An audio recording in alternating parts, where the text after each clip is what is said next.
What's up, folks? This is Acid Roots. So I'm going to review Dr. Dre and DJ Pooh's The Wash motion picture soundtrack.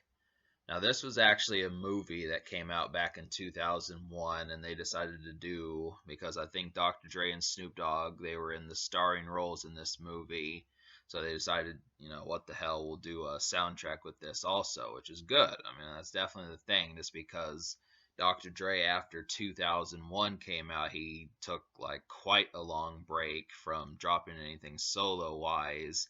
I would almost say until Compton came out way back in 2015, but that was still 16-year gap. So this is one of the few. I mean, after that, he mostly just produced for people like Eminem, 50 Cent, Busta Rhymes, Exhibit, those type people, but he didn't really put out too many records where he showed up on the record more than one time. So this is one of the most recent Dr. Dre pseudo albums. It's not quite a full-blown album, but it has more than one song with Dr. Dre on it, and it has a few Dr. Dre beats also. So that's definitely some good stuff. Only thing about it is it reeks of 2001. I mean, it's trendy for the time, but apart from like the Dr. Dre beats, most of this kind of comes off as just something from it's ancient. It's kind of a relic. I mean, like Eminem and D12's Devil's Night doesn't come off as ancient like that, but this really feels like it was like in a time machine or something. And so there were two singles, and we'll talk about those. So the first one was Bad Intentions. And to me, this feels like something Genuine would have performed. I mean, it kind of comes off as almost like a R&B type album or an R&B type song, but I really was not expecting the production on this song. It was strange. Like, you're almost thinking, where's Genuine? Where's like Aaliyah? Where's someone like that for like that sort of record? But it works. I mean, it's a Dr. Dre club record, and this is strange just because it's so off key, but it's still a good song. So I appreciated that. And then there's The Wash, which sounds more like classic West Coast. This one feels like a Dr. Dre West Coast record. Snoop Dogg's on it to boot. And it's basically almost like a revamp of Nothing But a G Thing, because they kind of alter some of the lyrics that they said on that song, which works. It's real mellow, nice cruising song, Cadillac kind of song, smoking kind of song, in the car, of course.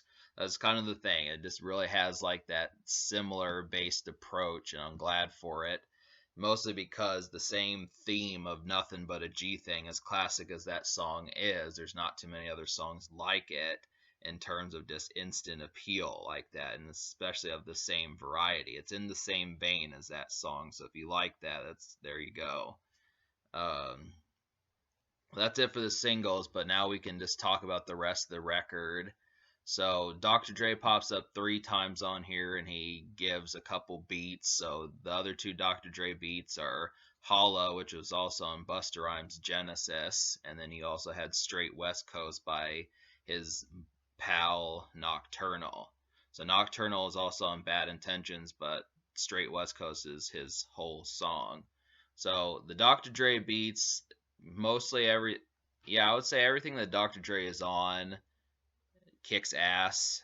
But the thing about it is some of these affiliates, like, you're gonna see that there's a D12 song on here. Bill Law, the R&B singer, is on here. Knoc'turnal, Busta Rhymes, people Dr. Dre was working with in 2001, Exhibit, some of these folks, but it's all to like mixed variables. You would think on paper, saying, okay, we've got Superfly on here, we've got Exhibit on here, we've got D12 on here, but it's not necessarily as clean as it probably needs to be, which is not just like a clean sweep, clean cut. It just is, it doesn't add up to that sort of sense. But then there's, further complaints about this project is that there's a lot of attempts at R&B on here, and they just don't work that well.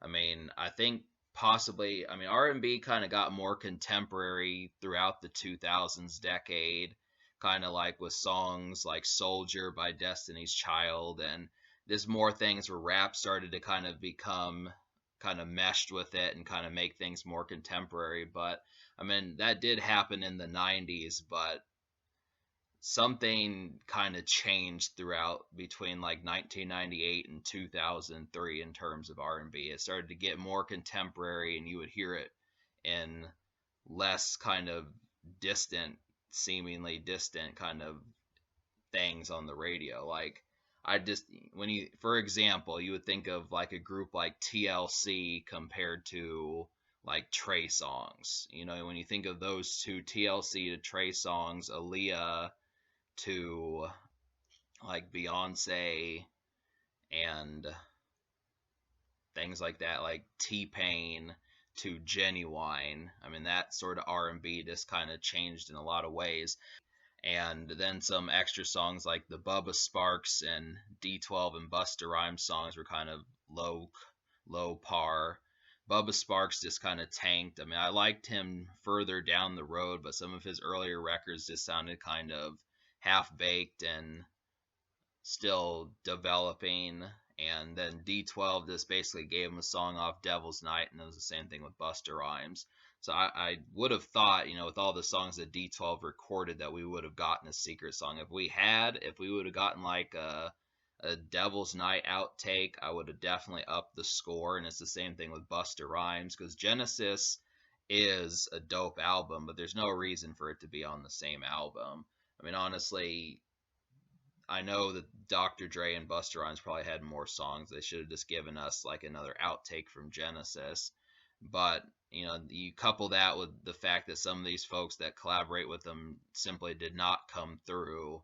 And this album, well, Dr. Dre is an exciting thing, and Snoop Dogg is also a bonus. There's not much else exciting beyond that. I mean, Exhibit came through.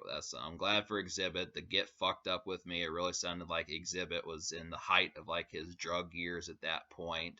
Easily a good smoking song if you're down. That's kind of the situation. So, all right, now we'll talk about the songs I recommend to you. So, out of 17, I think there were 17. Yeah, out of 17 songs, I recommend 7. So you're seeing what I'm saying here. So they are Get Fucked Up With Me, Holla by Busta Rhymes, Blow My Buzz, The Wash, Bad Intentions, Straight West Coast, and On the Boulevard. So most of those have Dr. Dre beats or Dr. Dre features. Busta Rhymes, Exhibit, and D12 are the only other good songs that come through. And the thing about those, another reason behind that is you might as well just get the D12 album. Like, I wouldn't not get those albums just for that. I mean, it's basically kind of like a tie kind of scenario where you don't win, you don't lose just because it's already on subsequent albums. That's kind of the situation. That's why I was saying outtakes would have been better, especially if they were produced by Dr. Dre. But so you at least get a new Exhibit song, so that kicks ass, and that's how that goes. So out of 17, me liking 7 out of 17, just because the Dr. Dre songs were exceptional and they're kind of varietized and uh, there's a word for it. They have a pulse. I mean, they definitely have like a sense of inspiration to them. I kind of feel like though that makes up somewhat, and especially just because Dr. Dre is so elusive that you probably will not hear him more than one time or two times at most on albums nowadays. I think the fact that this is probably one of the most recent things he's done in the past 19 years kind of says something. So yeah, I give it a 5 out of 10. I just would say, that's about as much as I can do. It's average. Some new Dr. Dre that you're not going to find anywhere else. Snoop Dogg's on it also.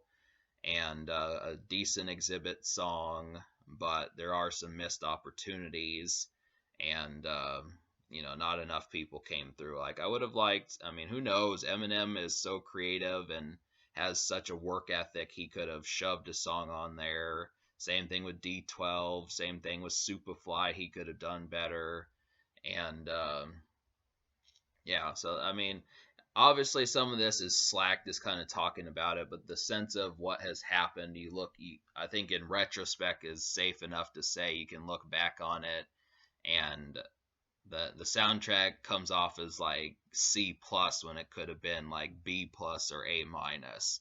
That's kind of the situation. Is just I would have even taken another Snoop Dogg song. I mean, that is another one that needed to happen, but you get the idea. So the social score, I'll give a 7, just because two Dr. Dre songs, both of them were lively and they worked. I mean, they're kind of off key and they're kind of unexpected, but I think that that's kind of the whole point. So some off key and just secret, obscure kind of Dr. Dre songs, but unfortunately, beyond that, that's basically what you're getting this album for, is for Dr. Dre, because nothing else is really much to speak of. So, but yeah, so it's a decent little purchase, especially considering how old it is now.